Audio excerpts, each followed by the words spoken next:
Olá, amigos. Sejam mais uma vez bem-vindos ao canal Espiritismo Todo Dia. Na nossa reflexão de hoje, nós vamos falar com o tema Com Quem Convivemos. E a passagem evangélica associada à nossa reflexão de hoje está no Evangelho de João, no capítulo 16 e no versículo 32, que diz o seguinte: Mas não estou só, porque o Pai está sempre comigo.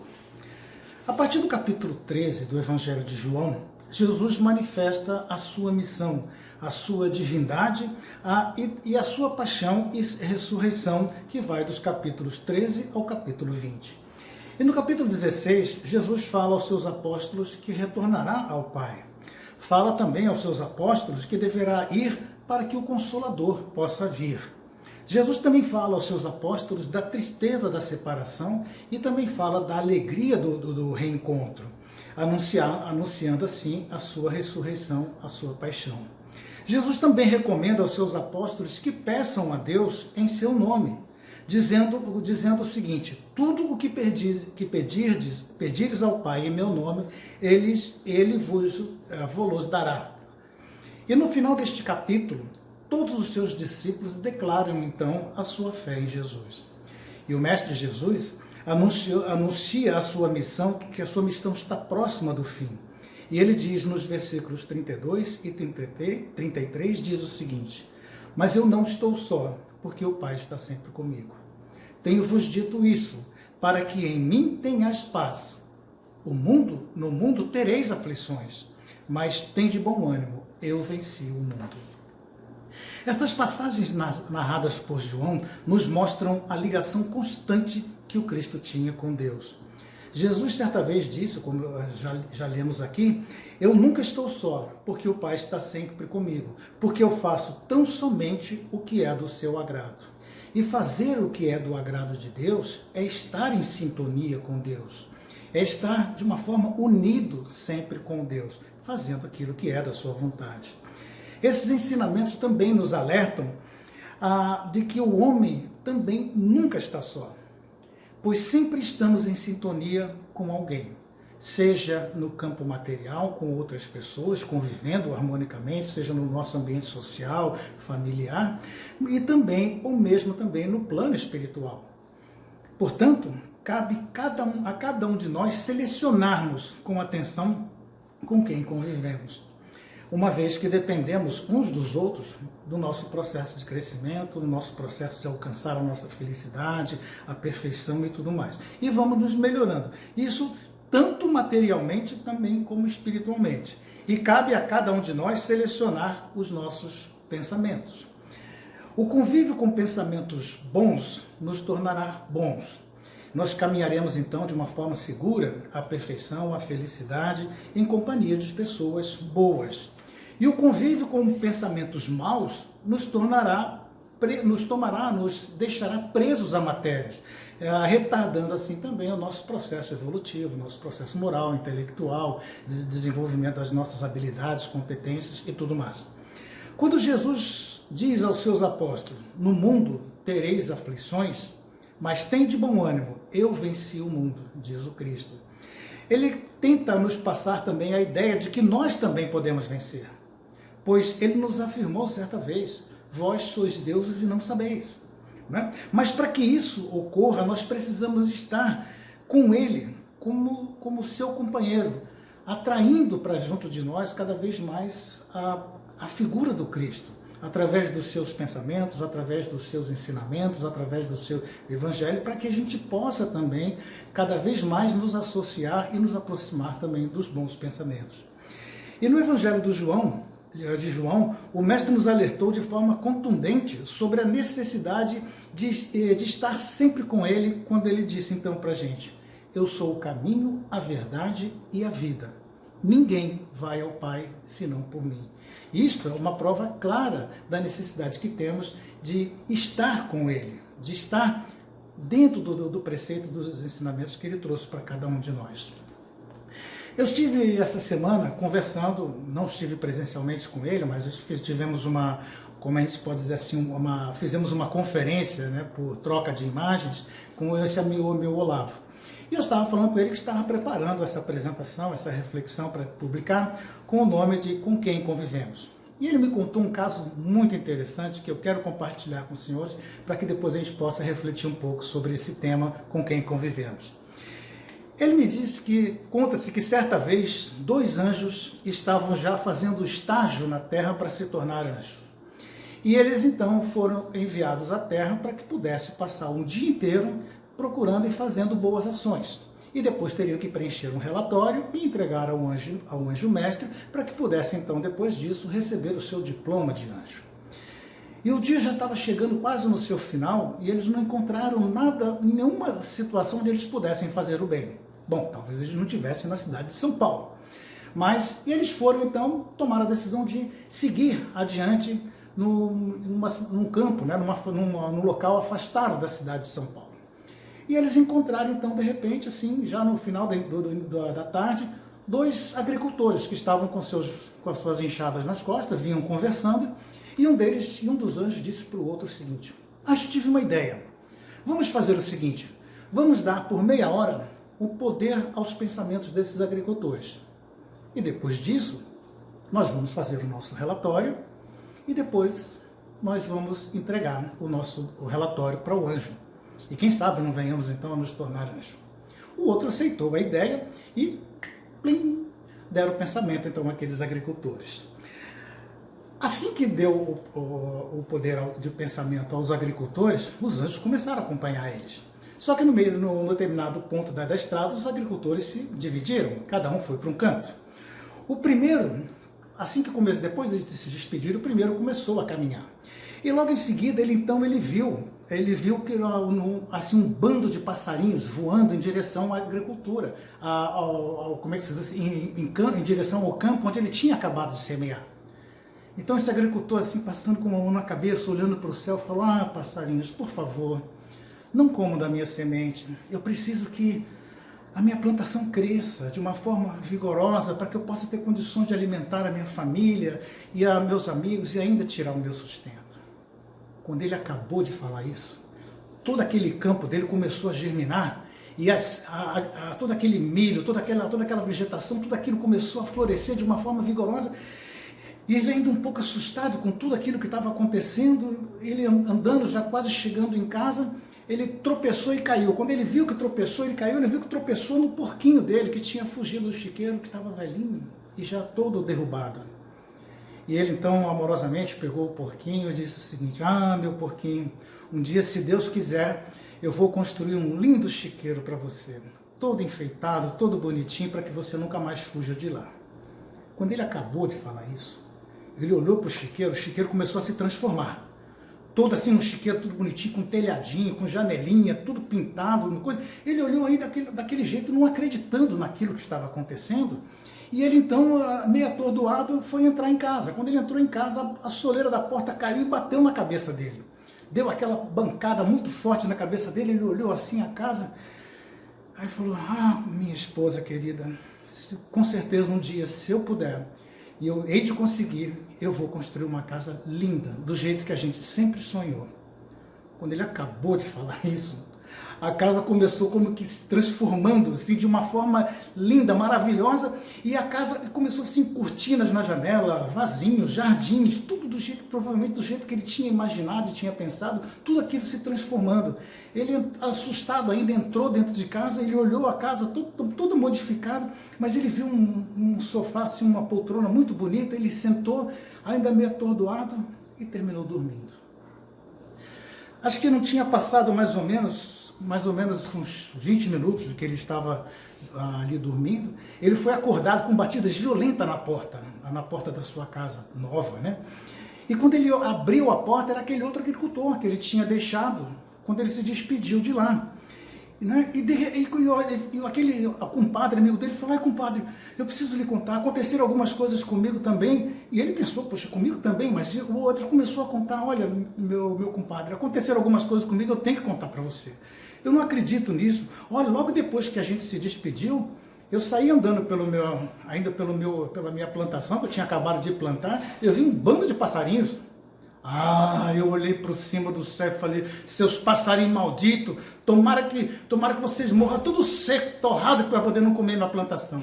Ele falou: compadre, quando eu falei isso, Os passarinhos começaram a cair feito chuva, tudo caído no chão, desesperado, e eu correndo para casa, vim tropecei no meu porquinho. Quando eu tropecei no meu porquinho, eu dei um chute nele, falei, por que tu não morre logo de uma vez, infeliz? Fica fugindo toda hora. Eu falei assim, compadre, quando eu falei isso, o porquinho virou de barriga para cima, assim, começou a ficar esturricado e morreu. Compadre, eu já estava desesperado, sem saber o que estava acontecendo. Corri, quando eu entrei em casa, o celular da porta caiu e bateu na minha cabeça. Aí eu falei, casa doida e velha, por que tu não pega fogo logo de uma vez? Compadre, quando eu falei não pega fogo, a casa lambeu no fogo só. E eu saí desesperado, vim aqui bater na sua casa. Aí quando ele falou isso, ele olhou, começou a olhar a casa do compadre, falou, mas compadre, que casa linda é essa que o senhor tem, compadre? O que aconteceu? A história até acaba por aqui, para que a gente possa refletir. Vejam só que interessante. Como nós vimos nessa pequena história, o nosso pensamento tem poder, como eu já tinha dito antes, o poder de extrair as coisas boas e ruins. Tudo é uma questão de escolha. Uma escolha nossa escolha. Tudo o que queremos construir em nossas vidas, elas são geradas primeiro no nosso pensamento, em nossa mente, em nossos pensamentos. Por exemplo, se nós estamos querendo construir uma casa, a casa já está montada aqui no nosso pensamento. Se nós estamos pensando em comprar um carro novo, esse carro novo já está no nosso pensamento antes dele se materializar, antes de vir a ser adquirido. E se nós estamos querendo casar, o nosso casamento já está nos nossos pensamentos, inclusive com a noiva ideal. Então, nossa mente então, é uma casa onde nós vivenciamos, onde nós vivemos de uma forma intensa, com tudo aquilo que nós escolhemos. E nós vamos então vivendo vivendo imerso num oceano de pensamentos, onde nós recebemos pensamento de todas as direções, porque todos nós emitimos também os nossos pensamentos. São os pensamentos daqueles que convivem conosco, sejam encarnados ou desencarnados. E a mente, neste imenso mar, nesse imenso oceano, tem pensamento de todos os tipos. E nós somos como se fosse um rádio, recepcionando ou não os sentimentos. Então, na questão, usando a analogia do dial, nós podemos então sintonizar naquele tipo de pensamento que nós queremos. E é justamente através dos nossos pensamentos é que nós vamos construindo então a nossa casa mental. Tudo aquilo que nós temos na nossa casa mental, tudo que nós temos, nós vamos então construindo em função das nossas afinidades, das nossas escolhas, dos nossos pensamentos. Então a nossa imaginação, por conseguinte, ele é o arquiteto então de todo o nosso verdadeiro domicílio, que é a nossa casa mental. E todas as nossas ações são normalmente o resultado do conjunto dos pensamentos que atraímos para junto de nós. Então, o que acontece com tudo isso? Nós vamos atraindo esses pensamentos, nós vamos populando a nossa casa mental, que na verdade é composta de uma série de regras morais. E essas regras morais que nós vamos gradativamente incluindo na nossa casa mental, em função do pensamento que nós atraímos, nós vamos criando regras morais boas ou regras morais ruins. E é com base nessas regras morais é que nós vamos, então, impulsionando as nossas ações, os nossos atos, os nossos comportamentos e, consequentemente, construindo todo o nosso futuro. É dessa forma também que nós vamos escolhendo com quem convivemos e, principalmente, com quem nós queremos conviver. Uma vez que, através do conjunto dos nossos pensamentos, que estão na nossa casa mental, que, como eu disse, são nas nossas regras morais, que nós vamos atraindo para junto de nós todos aqueles que têm o mesmo tipo de sentimento, as mesmas condições, as mesmas formas de pensar. Isto tem um nome, isto é afinidade. Se quisermos a companhia de bons companheiros, temos que cultivar pensamentos bons, que se tornarão em boas ações, em bons comportamentos e boas realizações também. E, consequentemente, nós teremos também na esfera espiritual a companhia de bons espíritos que coadunam com o mesmo tipo de pensamento que nós temos, que serão nossos companheiros, os nossos mentores, aqueles que nos inspirarão sempre bons pensamentos para que a gente possa continuar trilhando o nosso caminho. E que tudo farão para colaborar com a nossa evolução e também com a nossa felicidade. E o contrário também é verdadeiro. Em resumo, tudo é uma questão de escolha. Miramês, num livro chamado Horizontes da Mente, psicografado por João Nunes Maia, no capítulo 17, ele faz a seguinte comparação com a nossa mente, com a nossa casa mental, como já dissemos aqui. Ele diz: a área da mente é como um lago, e os nossos pensamentos são os habitantes destas águas. Existem viventes que purificam o ambiente em que vivem e outros de natureza inferior, que turvam a atmosfera de que participam. Cada um de nós tem uma atmosfera na qual respiramos 24 horas por dia. Esta pode ser poluída ou pura, de acordo com o estado mental do indivíduo. Quem começa a atender aos apelos do Evangelho, harmoniza sua mente com a mente divina, faz brilhar as notas mentais com a orquestração cósmica, e assim a serenidade desponta como o sol na consciência, dando ensejo a outras tantas melodias que fazem a alma viver na plenitude do amor e da alegria. Então, o ser humano pensa ininterruptamente. Nós nunca paramos de pensar. Nós pensamos 24 horas por dia. Seja no estado de vigília ou seja no estado de sono, porque o espírito continua pensando. E o nosso pensamento parece uma fábrica alucinante, que trabalha 24 horas por dia sem parar, sem cessar. E nós não conseguimos também parar de pensar, até porque o pensamento é a linguagem universal. O pensamento é a linguagem comum a todos os espíritos do que habitam o universo. É uma linguagem universal. É assim que os espíritos se comunicam. E nós, como espíritos, também, utilizando dos nossos pensamentos, da nossa casa mental e das nossas regras morais, nós conseguimos transformar tudo isso, todo esse pensamento, em ações, comportamentos, palavras com as quais nós nos comunicamos. Afinal de contas, nós estamos presos na matéria e só dispomos de 5 sentidos, que é a audição, visão, olfato, paladar e, enfim, são cinco sentidos. E Jesus, por diversas vezes, foi registrado pelos evangelistas de que Jesus lia os pensamentos das pessoas. E sempre tem alguma passagem que diz o seguinte: e Jesus, lendo os seus pensamentos, disse. E nós, antes de sermos matérias, antes de sermos um espírito encarnado, antes de tudo isso, nós somos espíritos.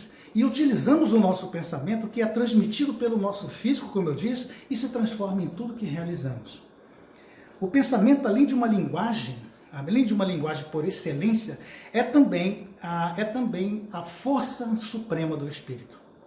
Porque o espírito, na verdade, é uma força, é uma chama. Então, é uma força, é um pensamento, assim, uma centelha divina, como Kardec nos orienta na codificação. E o pensamento tem força, muita força, e ganha poder quando é impulsionado pela vontade. Porque o pensamento por si só, ele não tem muitas vezes a ação. Mas o que impulsiona o nosso pensamento, transformando ele em ações, é a vontade. E Leon Denis, no livro No Problema do Ser, do Destino e da Dor, ele afirma que a maior potência da alma é a vontade. Como vimos em nossa pequena história de hoje, da Escola dos Anjos, os 2 camponeses, existe aspectos muito interessantes sobre o pensamento. Vamos ver. Eles podem ser ruins ou bons. É por isso que o nosso tema de hoje tem como a nossa reflexão de hoje tem como tema com quem convivemos. Sendo assim, nós temos uma grande questão. Quais são os tipos de pensamentos que queremos como companhia? Se tivermos companhias de bons pensamentos, como norma de conduta, toda a nossa volta estará propenso ao bem. Estará propenso ao que é bom. E se tivermos a companhia dos maus pensamentos como norma de conduta, tudo à nossa volta tende a ser ruim, complicado, desgastante, e evitando determinadas amizades puras, espantando e tirando da nossa frente, do nosso convívio, aqueles que têm pensamentos bons, tanto para nós como para aqueles que convivem conosco. Por isso é que quando Cristo nos disse, isso está no Evangelho de João, eu nunca estou só, o Pai está sempre comigo porque eu faço tão somente o que é da sua vontade. Nos dá a ideia, então, neste momento, da qualidade dos pensamentos do Cristo. Nos dá a ideia da qualidade, da potência, do poder que o Cristo tinha em função de fazer tudo que é da vontade de Deus, de estar alinhados com os pensamentos de Deus, o poder, então, que o Cristo tinha sobre toda a humanidade. Isso é muito importante. E quando ele nos disse que vós sois deuses e não sabeis, é porque nós também temos condições de estar alinhados com os pensamentos de Deus, para que possamos então realizar prodígios como Cristo disse que realizaríamos. E quando Jesus fala que está sempre com o Pai, são na verdade os pensamentos de Deus que estão sempre com Ele. Mas nós, por nossa vez, ainda somos espíritos imperfeitos, somos espíritos a caminho da perfeição. E é normal que tenhamos pensamentos bons e ruins brigando junto conosco, em constante briga dentro de cada um de nós. Por isso é que Jesus é o nosso mestre. Por isso que o Cristo é o nosso guia. Por isso é que Deus o enviou para que pudéssemos ter Ele como norma de conduta, como parâmetro para que a gente pudesse viver. Vocês já devem ter ouvido aquela história de um sábio que dizia que tinha 2 lobos dentro dele que viviam em constante briga. E alguém perguntou, quem venceu? E ele disse, aquele a quem eu alimentei.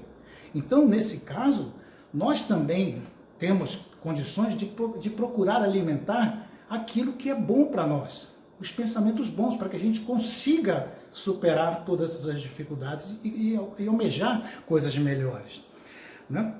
Sendo assim, nós temos que começar a avaliar quais são os tipos de pensamento que nós estamos alimentando a nossa casa mental e com as quais nós estamos construindo as nossas regras morais, para que a gente possa ter condições também de nos melhorarmos cada vez mais. E se estamos atraindo bons pensamentos, é porque estamos refletindo, porque nós estamos interagindo também com outros bons pessoas que têm o mesmo sentido, o mesmo comportamento, e nesse sinal de afinidade. Uma vez que, como nós convivemos em grupos, nós convivemos em sociedade, nós temos então a oportunidade de escolher com quem convivemos. Nós temos condições de escolher em quais grupos nós queremos nos posicionar para que juntos nós possamos ter uma forma de viver de uma forma melhor, caminhar e alcançar cada vez mais rápido a nossa paz, a nossa felicidade e a nossa harmonia. É por isso que nós devemos cultivar sempre os bons pensamentos, pois, como disse, eles têm o poder de anular todo e qualquer mau pensamento. E também, além de anular, eles nos protegem contra as investidas do mal.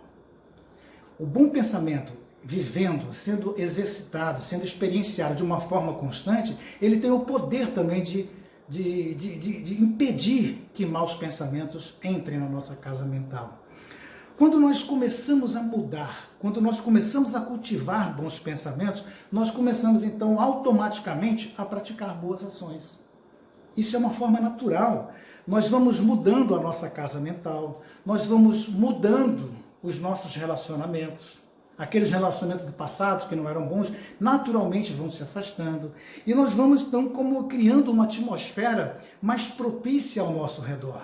Isso é um processo lento, é um processo gradual, mas que nós vamos conseguindo e ele nos dá a segurança de seguir cada vez mais de uma forma intensa, sem retroceder mais, sem correr mais os riscos de retroceder.